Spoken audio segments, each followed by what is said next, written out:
This is the new third-gen Nissan Leaf.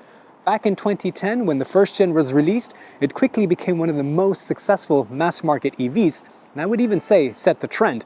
But the world has changed a lot since then, and the EV market is totally unrecognizable. Can the new Nissan Leaf compete? I'm AJ, you're watching Autogefühl, and let's dive right in with the front design. To me, this is a little bit of a missed opportunity because this looks very much like the Aria. And you know, the new Micra EV still retains that Micra design. But overall, objectively, it is a smart looking thing. Illuminated Nissan logo also really adds a nice dash to the front. The bumpers are also very sleek. Aerodynamics, of course, is the name of the game for EVs, and the new Leaf is also extremely slippery when it glides through the air. What do you think of this new design? Put it down in the comments below. The Leaf is on the CMF EV platform, which it shares with its Renault siblings, as well as the bigger Aria, but here it's a little bit smaller at 4.35 meters long. You get different wheel options, starting with 18 inches as standard, and these optional 19-inch alloys. I do love this very cool, funky spoke design, but it's important to note that the 19-inch wheels also come with 235 section tires, so they're wider, and this will negatively impact your range. I love the flush door handles, and this teal color looks really cool and striking with this contrasting black roof. This fastback design is also really sexy. I like this 3/4 angle, very reminiscent of the old 300ZX. I know what you're thinking, AJ, come on, another coupe SUV EV. There's so many in the market, and I totally agree. But I think the Leaf claws back some brownie points in the rear design. To me, this is the best part of the new Leaf because it's got that cool spoiler and this very retro band right here in the middle. And look at these tail lamps. They're holographic. They're so 3D. And here's a fun little fact. Actually, I lived in Tokyo when I was a child for 2 years. I don't know too much Japanese, but I know my numbers. Ichi, ni, san, shi. 2 and 3. Nissan. Nissan. How cool is that? Speaking of which, you have just a typography here for the Nissan badging, the Leaf badging on the left-hand side. The lower part of the bumper is also really cool. There's different color shades of gray in this section, and this diffuser is also nice and neat at the bottom. Let's talk some battery and motor specifications. You get 2 battery pack options, either a 52 or a 75 kilowatt hour net battery pack with 177 or 217 horsepower output. Fast charging, however, with the smaller battery is 105 kilowatts, and with the bigger battery is only 150 kilowatts, not so much. The claimed WLTP range for the big battery is a little bit over 600 kilometers, but that's only if you're driving really slow. A realistic estimate, if you're on the highway, is about 300 to 350 kilometers. Now with this platform, this is also only a front-wheel drive. It's also interesting that Nissan is working towards not just vehicle to load, but also vehicle to grid. So if you have a charged Leaf, you can sell that electricity back to the grid and charge your car at night when the rates and demand are lower. Pretty interesting. Here we have the key fob. Nothing too special, nothing new. You have keyless entry, so you approach the car, it unlocks, the door handle pops out. It's actually a pretty solid door handle. Door closing sound is also pretty good. There's a little bit of shimmy here, but overall the beating is really nice. The materials inside the door are also soft and plush. I like the way this white textile material looks. Could be a bit tricky to keep clean. This black material is also padded, and here the armrest is also very soft. What do you guys think of this purple navy blue color? I like the ambient lighting, and it's good to see a lot of buttons for the window and the mirror control. Fabric and color options for the seat upholstery. This white leatherette looks really nice, but will be hard to keep clean. The optional Bose audio system also sounds really nice. If you like music, I would recommend you get that. But nice to see that there are controls, automatic controls for the seats as well. The inside of the new Leaf is a really nice place to be. The materials and the colors we saw on the door continue through into the dashboard, although the ambient lighting doesn't line up perfectly. Never mind that. I like the plush white fabric on top. This navy blue color material is actually more hard, but that's okay. It's got this cool terrace effect. Down here you have a damped glove box. No felt lining or rubber lining though. The screens are also really nice and very vivid. This is the top spec 14.3 screens, two of them 14.3 each. I also like that they don't jut upwards and out. The base version comes with two 12.3-inch screens. I'm 5'8" or about 1.73 meters, and this is my driving position. As you can see, I have plenty of headroom, thanks mainly in part to the panoramic fixed glass roof. This is a cool way that a lot of EV manufacturers these days are liberating more headroom, giving you a panoramic roof, and also reducing the center of gravity. This, of course, has been treated for sound and heat insulation. And you might be wondering, AJ, is there a curtain? How do I dim this when it's sunny outside? Well, as you can see, this has a digital chromatic technology with which you can make the glass itself opaque or make it transparent, and it works very quickly, and they have even incorporated the Leaf logo. Nothing new, but it's nice to see that this tech is in the mass market segment. You have a 2-spoke steering wheel with a bunch of buttons, so that's good to see. On the right-hand side, of course, you have your voice activation command. You have buttons here to navigate through the different menus on the main screen. We'll take a look at that. And look at this cool roller. It's a little bit lopsided, it's diagonal, but that's nice because it works well in your natural motion. So this is a nice way to scroll through different menus. And of course you have paddle shifters to change the regenerative braking mode. On the left-hand side, you have controls for your assistance systems. So this would be for the ProPilot Assist, and we'll test that out when we're driving. But it's also great to see that you have a speed limiter, which I always like to use in the city. And of course, the second 14.3-inch screen is so nice and big. It's seamlessly, there is a bit of a bezel, but it looks more seamlessly connected with the main infotainment screen. You have different options for what you want to see. You can have your charge information, a general kind of home screen, which has the power output and the range. Or you can also see your ProPilot Assist. You can see what the car is seeing. You can see all the different options that you have. We'll take a closer look at this when we're driving. And there's also a head-up display. While you don't have buttons, you at least have a dedicated capacitive climate control menu. Not the best, but at least it's always there. It's backlit, it's bright, and you can of course just turn on the climate control here. You can turn on the seat heating here. It's not the best, but it's also not the worst. And this nice little shelf here makes it easy to rest your palm while you're operating these controls when driving. This is where you actually select your drive. So park, reverse, neutral, drive. There is no gear lever. You have these big chunky buttons. And along this side, you have the drive mode and of course the one pedal e-pedal mode. Good storage options in the center console, a couple beverage holders, a couple USB-C, a inductive phone charger without cooling, and under the padded armrest, a small cubby hole. The Leaf actually has an Android Automotive OS with Google built in. So with your Google account, you automatically have all your usual Google apps. Of course, Google Maps being the main navigation system, but this has been connected with the ProPilot and the general Nissan infrastructure. So what you get, for example, is where to charge. It also preconditions the battery, so when you reach your destination or the next charging point, that the battery is in its optimal temperature for charging. Things like this. Again, not revolutionary tech, but it's good to see that this has been implemented very seamlessly into the operating system. And of course, you have Google Assistant. So, hey, navigate me to Heidelberg, Germany. Navigating to Heidelberg. So now this is how long it would take me to drive home, 9.5 hours, multiple charges needed, and it will tell me where I need to stop for those charges. It'll already know and precondition the battery and tell me how long I need to charge there. When I'm arriving at that charging location, if it has been occupied already, it'll quickly divert me to another charging location which has an empty slot. So pretty smart and gives you that much more confidence to do long distance road trips. Really nice animation, very slick, very responsive as well. You also have the main screen with different widgets, so you can have your music, your map, and your general range and battery status.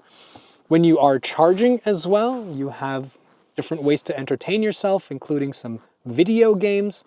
Although, I mean, you have to rest your hand, and it's easy to rest your hand here to tap on these things, but you have to be careful not to hit the climate control buttons. If video games on your car screen is not your cup of tea, of course you can watch Ultra Fuel on YouTube. And yes, this is an Android Google system, but you also have Apple CarPlay, and even the Apple Maps will be mirrored on to the cockpit as well. So how does the back seat of the Nissan fare? Well, I am 5'8" or about 1.7 meters. This seat is set to my driving position, even this passenger seat as well, roughly to how I would like to sit. And sitting behind myself, I fit. So I have a little bit of knee room. I can slide my feet under the front. I can lift the seat up a little bit, and that makes it a little bit better.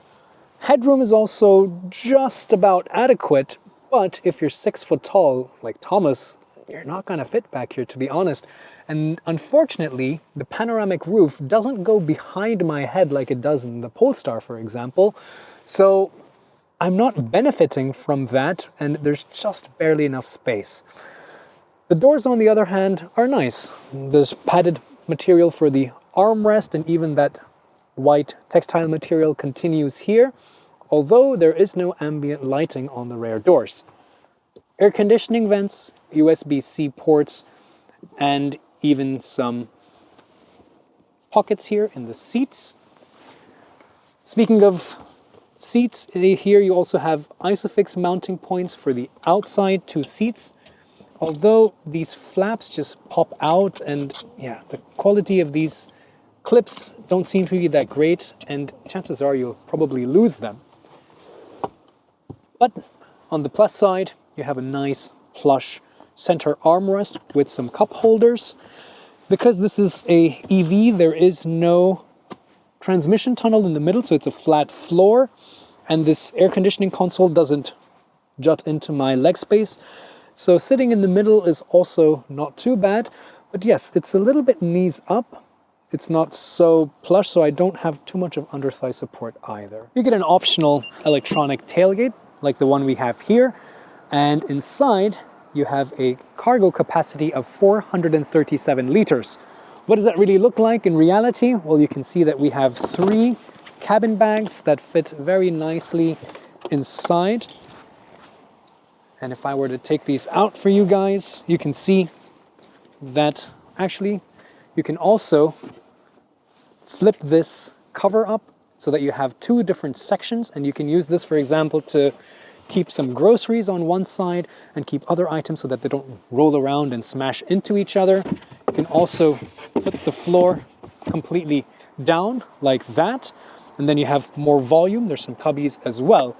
I like the lights and I like the strap, but I don't like the fact that there's no way to tumble the seats from the back. I have to go to the sides, and this latch is a bit tight, and then the seat falls quite rapidly. You have to be careful not to pinch your fingers.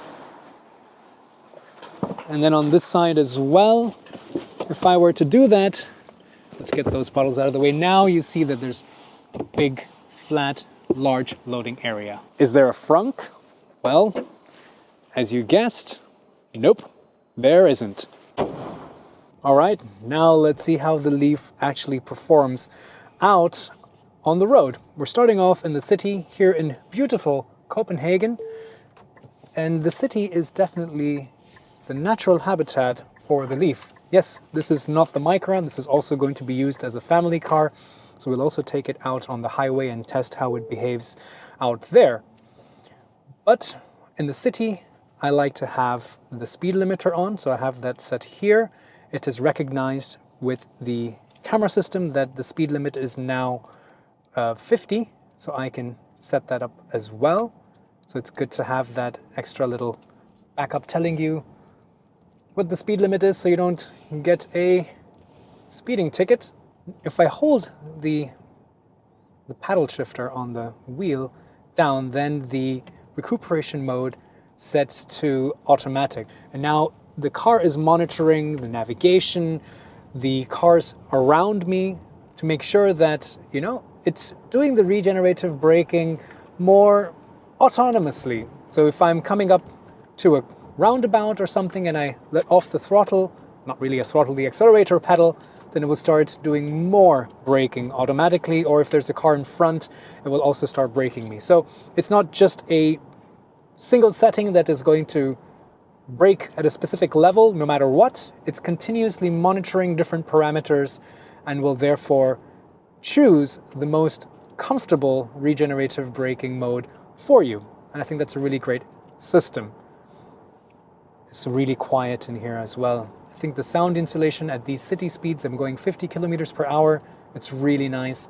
I don't hear the tire noise, I don't hear the wind outside, I don't hear any of the traffic or the construction noises from outside. So sound insulation at these speeds definitely is very good. The suspension tuning is also quite nice.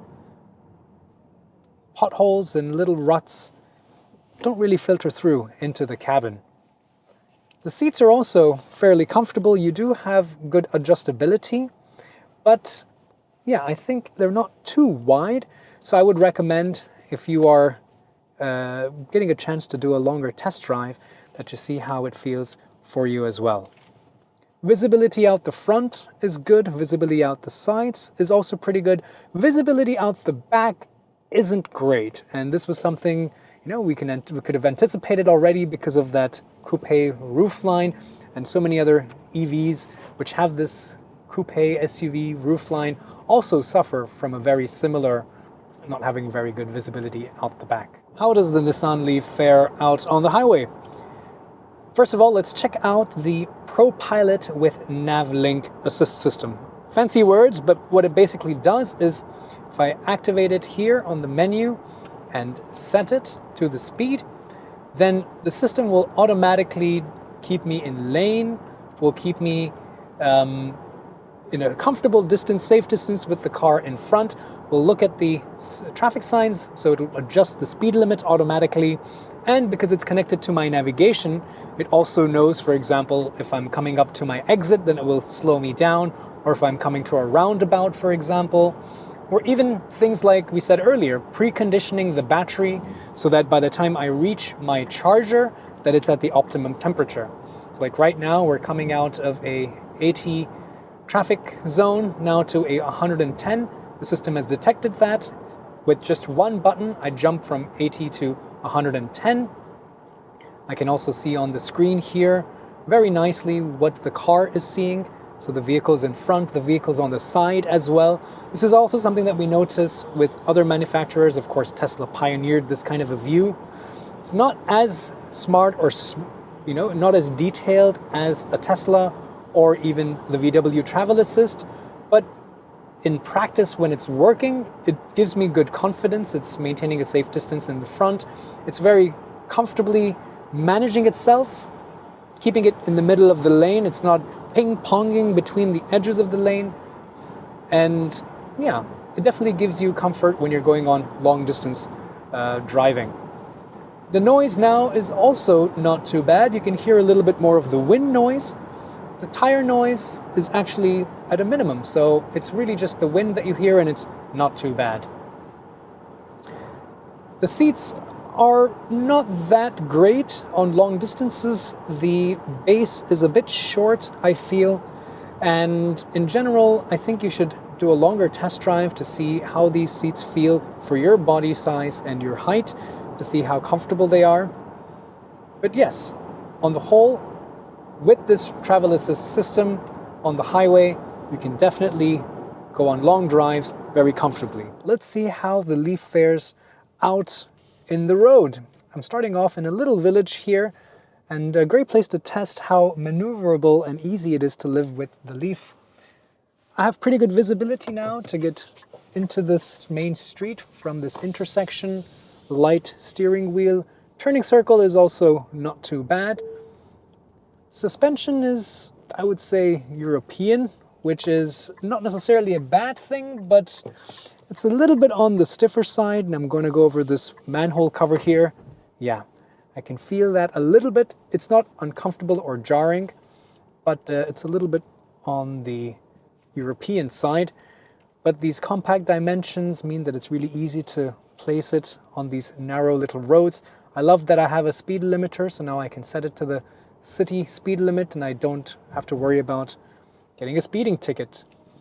I have the e-pedal mode on, and this doesn't come to a complete stop. It's a really hard regen mode, but if I turn this off and I push the pedal long press, now this has a automatic regen mode. I can still manipulate the amount, but it will automatically slow me down if it sees a car in front, or based on the navigation that I have, if it sees that I need to make a sharp turn, then it will also brake me even more.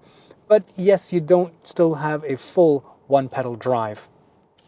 Visibility out the front is great, sides as well, but visibility out the back isn't the greatest. That sloping roofline, while it looks nice on the outside, does mean that the vertical height of the window itself is quite limited. Things that we've seen in other EVs of this coupe SUV body style. Now we're going on to some more winding roads. If I put my foot down, front wheel drive, 217 horsepower, electric, so instant torque. Let's see, does that mean that I'm not going to be able to keep traction that easily? If I slow down a little bit here and then put my foot down, let's see, from 20. I would say it's quite sedate for an electric car. It's not bad. I mean, on the highway as well, or even in these roads, if you want to make a quick overtake, it'll help you out. But I think, yeah, because it's also front wheel drive, it's not able to really put all that torque down, so it is definitely a bit more sedate. If I go to the D mode and change it to Sport now, let's see if that makes a bit of a difference. Yeah, I can feel the acceleration calibration is a little bit better, but at the end of the day, this is definitely not a Tesla Model Y performance, and you shouldn't expect it to drive in that manner. I found a couple slightly twisty roads here on this island, and let's see how the Leaf's dynamic capabilities are. Again, being front wheel drive, we saw that the acceleration is muted. It's not very, it's not that sharp, but the steering actually has a reasonably good weight to it. It's not too light. In the city it is quite light, but it's good that it knows that around 80 kilometers per hour here on this road, that I would want a little bit more weight. And in the sport mode, I don't really feel a difference between the steering weights, to be honest, between standard and sport. Just a little bit heavier, just a smidge. But yeah, again, the characteristic of this car is not to be sporty. We'll see if there's a Nismo version of this someday. The low center of gravity of that battery pack, the fact that it's not that tall, does lend itself to good mannerisms here. For example, here on this little winding road. I wouldn't say it's very sporty, but it's a good all-rounder. And that's probably what's most important for most consumers. At the end of today's drive, I saw a consumption of about 16 kilowatt hours for 100 kilometers. That's quite high. It should be a little bit better if you spend a little bit more time driving with it. But at the end of the day, I think it's nothing too exceptional in terms of its consumption and efficiency. Now let's talk price. In Germany, just under 37,000 euros for the base variant. But you're going to want some more features, and the top spec with all the bells and whistles will be easily around 45,000 euros. In the US, the price range is a little bit lower, between 30 and 40,000 US dollars. So there, I think it makes a little bit more value for money sense. What do you think? Put your comments down below. At the same time, why don't you check out some of the other reviews of the many rivals that the Leaf has and our reviews of those cars, and let us know which one you would pick.